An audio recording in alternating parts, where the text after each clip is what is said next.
Hello and welcome to part 2 of Brighton Belle Pullman's 1967.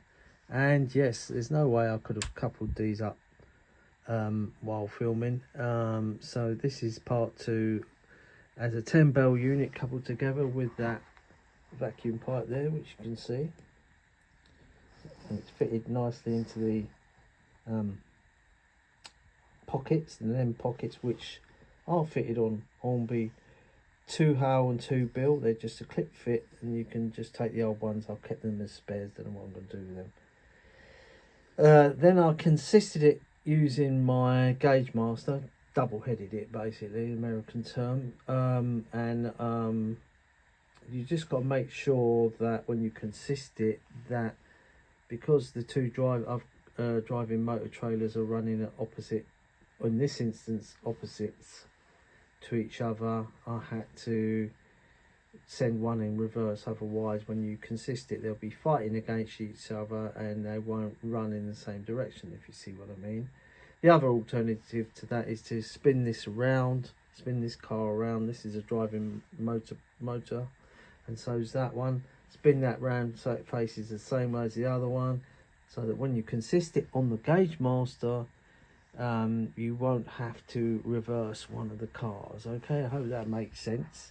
Anyway, enough about me rambling on. You want to see this running round together, so it's ready to go. I've given it a little short test. All it needs to do is get off the inner, it's going to run off the inner loop around the outer loop, and run as a 10 car. So we'll keep an eye on these bogies here. They're fairly close, but that backman one there stops buffer lock. Alright, so just gently get them over the points here. I might demonstrate it running on the inner track, but I don't want to cause any damage. I'll have to think about that. And they come with the dummy end coming off. I'll just let it roll off of here, and then we'll change the points. Set points needs changing. Set to straight. I'll do that now. That's it. So this comes as a 10 car unit. We'll give it a little bit of speed.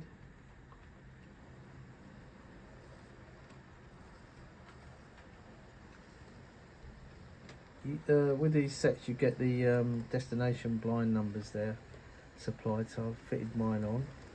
I think 4 was a Bell service. Well, it would have been one of them because that's all they ever did.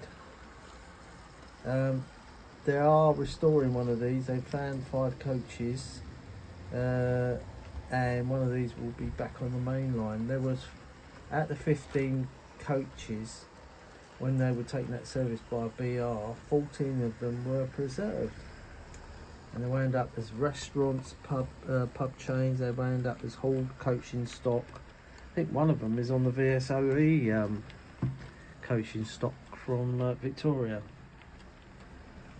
I'm giving it a little bit more speed. Yeah, so one of these will be back on the main line. It will cost a premium though to go on it, and they've uprated the bogies to I think it's 4 6 or more modern bogies, so not strictly original. And obviously it'll have revamped interiors. I think the interiors will feature the moquette and that, but there won't be every part original, but the outline will be. And I can't wait to see it, you know. But look at that, what a sight. 10 coaches. There's the 5, and here comes the other 5. On this back coach, I noticed that the thing is sticking up a little bit there. Stuck it back down. Don't stick very well, those labels. Should we give it some more speed? So on the big layout, it will be tearing through Ickworth Park Station, this. And I'll probably leave it coupled as a 10 car unit in the electric car sheds that I'm going to have.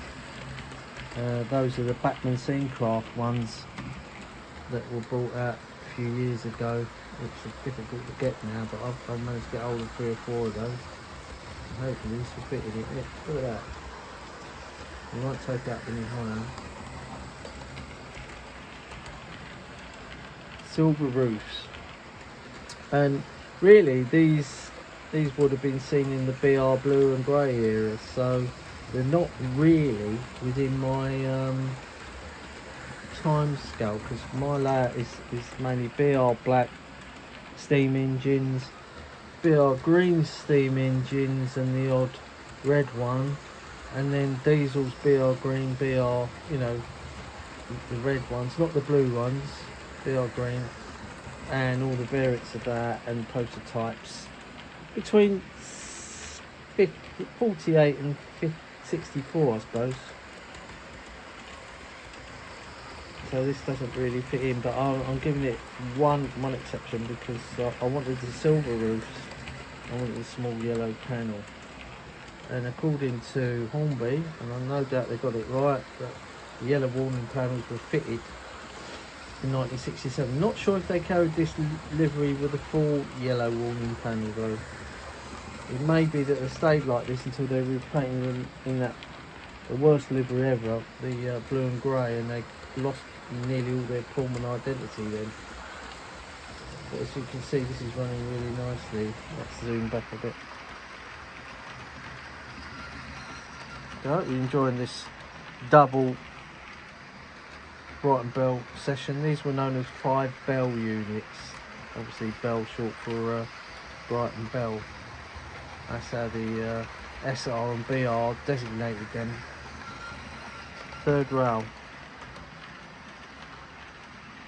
Probably there's a little bit of axle noise on one of the cars, but you get that. Maybe a drop of oil will sort that out. But I've never, these have run well straight from the box, these, and I've had these a couple of years, but they don't get much use. I suppose on the big layout, when it's actually built, they will.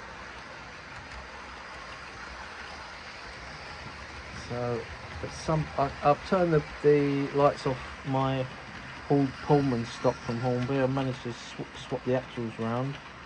I think this might be slightly different, but I'll have a go at doing that. Maybe when I've got these out. This might be the last time you see them run with the lights on, until I decide to revert them back.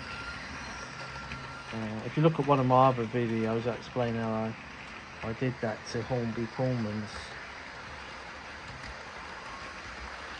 Anyway, I hope you enjoyed that one. These are 8-pin decoders for these, by the way, should you come across the set. And like I say, you've got to find the 2 separate boxes for these to make it work. You get one pack with 2 cars in it. It doesn't matter what set you're buying, whether it's the blue and grey or the other 3 earlier sets. They only ever came in packs of 2 and packs of 3. So you've got to make sure you match them up properly. It's up to you, it's your railway. Anyway, I hope you enjoyed that one, and happy Christmas if I don't see you before or after then. Bye for now.